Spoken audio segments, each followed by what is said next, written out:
Welcome back to Master Kalog, and don't forget to subscribe and click notification bell for more update.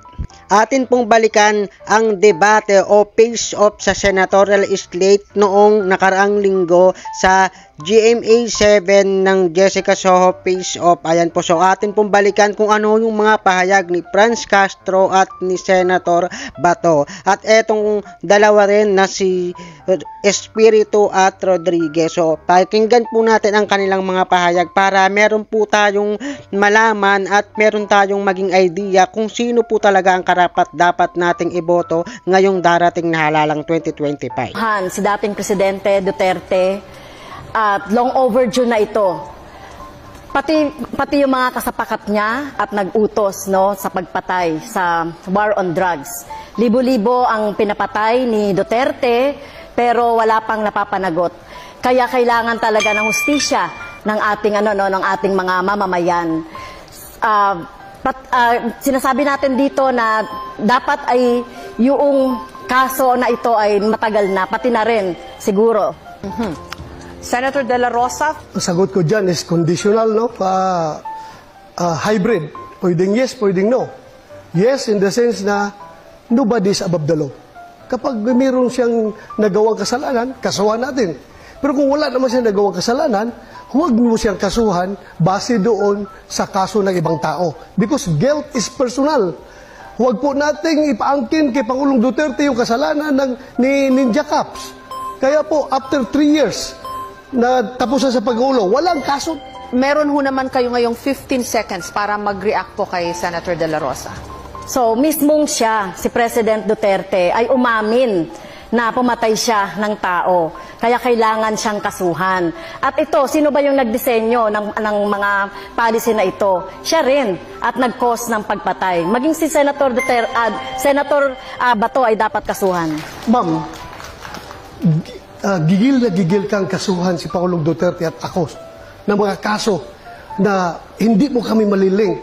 Kumusta na po yung conviction mo sa kasong child trafficking? Ano na po nangyari? Bakit andyan ka pa? Hindi ka pa nakulong? Yun na, ang tanong ko, pakisagot lang. Kasi ang ordinaryong tao nagtatanong, porque congresswoman ka, hindi ka nakulong. Sila pag yung mga ordinaryong tao, kulong ka agad. Kung ito po ay nasa Kongreso, ay out of order ko po dahil wala siya sa tanong. No? At ang ginawa po natin na pagre-rescue, tama lang po yung ginawa ko na pagre-rescue sa mga teachers, sa mga bata na biktima ng mga harassment, intimidation at threat doon sa sinasabi ni Senator Bato na kaso. So kung sino mang mga teachers gagawin yon, no, yung ipagtanggol at sagipin yung ating mga teachers at mga estudyante. So tingin ko po ay walang mali doon sa ginawa po natin doon sa kaso. Now, Senator De La Rosa, may pagkakataon ho kayo na magtanong o mag-react pa rin sa posisyon po ni Representative Castro. 15 seconds po. Ano pong riskyo na pinagsasabi niya? Na yung mga parents ng mga bata mismo ay galit na galit sa kanya. Bakit ginamit niya yung mga kabataan para sa kanilang kapakanan? Walang riskyo nangyari doon. In fact, konbiktado nga siya sa kaso eh. There was no riskyo. Well, yung sinasabi naman po ng mga magulang na galit sa akin, ay ito ay gawa-gawa lang ito. Itong mga magulang na ito. So kung titignan natin yung mga magulang ng mga bata na talagang involved doon sa pag-aaral ng mga bata doon sa Lumad School, ay talagang nangihinayang sila doon sa pagsasara ng mga eskwelahan ng mga lumad. Dahil alam naman natin, kulang talaga sa serbisyong pang-edukasyon ang mga lumad. So talagang sila ay hinayang na hinayang at sinisisi ang gobyerno ng Duterte. Maraming salamat po kay Representative. Sa Kamara may panukalang nagsusulong sa mandatory random drug testing sa lahat ng elected at appointed government officials. Pero inalmahan ito ng ilang mambabatas dahil labag daw ito sa konstitusyon, lalo't hindi ito kasama sa qualification sa mga tumatakbong kandidato. Ang tanong ng bayan, sinusuportahan mo ba o hindi ang panukalang dapat dumaan sa mandatory random drug testing ang mga elected at appointed official ng gobyerno? Mga kandidato, bumoto na ho kayo, yes or no?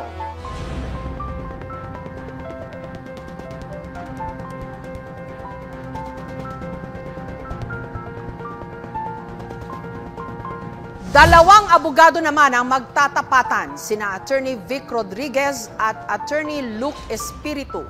Ako po ay sang-ayon na sa mandatory drug testing sa lahat ng elected and appointive officials sa gobyerno bilang pagtugon sa Article 11, Section 1 of our Constitution that public office is a public trust at dapat lahat ay may accountable sa ating mamamayang Pilipino. Kulang pa po yung oras nyo. Baka may gusto pa ho kayong sabihin. At yun nga po aking isinususog din yung Dangerous Drugs Board Resolution number 13 series of 2018 na nagpapahintulot na i-undergo sa drug test ang mga elected officials. Okay. Pakinggan po naman natin ang posisyon ni Attorney Luke Espiritu. Ang pagsugpo sa droga, hindi yan magic formula para sulbahin ang lahat ng kabulukan sa gobyerno. Diyan na naman tayo, ginagamit na naman natin ang droga bilang pinagkakasya natin ang problema ng buong bayan na yan ang magiging problema. Yan ay tukhang mentality ni Duterte. Kaya yan lumalabas dahil aminin na natin, nagbabanggaan si Marcos at si Duterte pinaparatangan niya si Marcos na bangag. Kaya meron tayong mga mandatory drug testing na ganyan. Sawang-sawa na ang taong bayan sa bangayan ng Marcos at Duterte. Pag-usapan nyo yung tunay na issue sa kahirapan, hindi yung mga droga-droga na yan. May sagot ho ba kayo doon? Kinakailangan malinaw sa atin. Bakit ang mga security guard bago ma-hire sa trabaho kinakailangan sumailalim sa drug testing? Ang pagiging opisyal ng gobyerno, ikaw ay humihipo ng pera ng mamamayang Pilipino. Higit na mataas dapat ang standard natin sa mga naglilingkod sa gobyerno. Attorney Espiritu? Bakit hindi tayo magkaroon ng competency test, integrity test, honesty test, at mahigit sa lahat, pro-masa test? Dahil yun ang mas importanteng mga issue sa ating bansa. Yan ba yung bangayan ni Marcos at ni Duterte? Yan ba may kinalaman yan sa sahod na hindi nakabubuhay ngayon? Yan ba may kinalaman sa kontraktualisasyon na nagpapahirap sa ating mga manggagawa? Yan ba may kinalaman sa kahirapan? Yan ba may kinalaman sa presyo ng mga bilihin? At yan ang mga nararamdaman ng taong bayan sa ngayon, hindi yung bangayang Marcos at Duterte. Ang usaping droga ay hindi bangayan ng dalawang nagbabangga ang pamilya sa politika. Ito ay tunay na nangyayari at nagaganap sa ating bansa. Kaya ako ay naninindigan na dapat sumailalim ang lahat ng opisyal ng pamahalaan at simulan natin sa tanggapan ng Pangulo. Nung kayo po ay nasa Malacanang, Attorney Rodriguez, mawalang galang na po, nagpa-drug test po si President BBM nung siya po ay na-put under question dito ho sa isyung ito. And there were people questioning the veracity ng kanyang drug test results. I agree, Ma'am Jessica, no? Subalit, kaunting pagtatama lamang. Yung drug test na ipinakita, that was during the campaign period, sometime November of 2021. Noon namin ipinakita yung negative drug test. Subalit nagpapatuloy yung issue ng paggamit ng droga ng mga matataas na opisyal ng ating pamahalaan. Para matapos na ang istoryang ito sapagkat ito'y interes ng lahat ng Pilipino. Sumailalim na sa isang open, fair, transparent, and credible hair follicle drug test ang lahat. Yung bang drug test po ni President BBM noon, hindi po hair follicle test yon? Hindi ito hair follicle test. Okay, now you want him to undergo that test. Para matapos na yung usapin kung sino ba talaga ang gumagamit ng droga. Kinakailangan pagbigyan natin, again, ulitin ko, public office is a public trust. Malinaw yan sa ating saligang batas, Article 11, Section 1. At karapatan ng bawat Pilipino, lalo na ng mga kabataan, malaman kung tayo ba'y pinamumunuan ng isang taong may tamang pag-iisip. Gusto niyo po mag-react doon, Attorney Espiritu? Si Attorney Vic ang proof kung bakit ang droga ay may kinalaman sa bangayan Marcos at Duterte. Nung panahon na siya ay pro-Marcos, siya ay drug test ang kanyang pinapanlandakan na negative si Marcos. Ngayon na siya ay pro-Duterte, gusto niya ngayon i-testing si Marcos ng hair follicle test. At gusto niya ngayon nag-drug testing. Debate, Attorney Vic Rodriguez again called on you constitutional principle that public office is a public trust. Okay. Say to this, Mr. President.